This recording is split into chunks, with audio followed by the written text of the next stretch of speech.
আসসালামু আলাইকুম ওয়া রাহমাতুল্লাহি ওয়া বারাকাতুহু।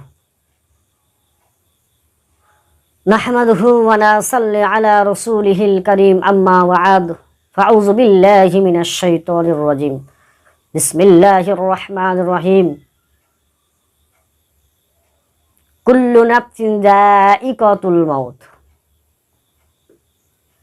আমি যে কোরআন আয়াতটা পড়লাম, যে সবাইকে মৃত্যুর পেয়ালা একদিন না একদিন চিখতে হবে।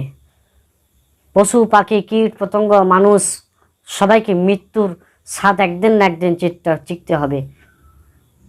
তাই কাফাবিল মাউতি ওয়াইজা, মৃত্যুটাকে সবসময় স্মরণ রাখবে, মৃত্যুটাকে কাছে রাখবে। কখন কোন মুহূর্তে কোন টাইমে আপনার মৃত্যু হবে আমরা জানি না, তাই আমরা মৃত্যুটাকে স্মরণ রাখবো। আসসালামু আলাইকুম রহমতুল্লাহ।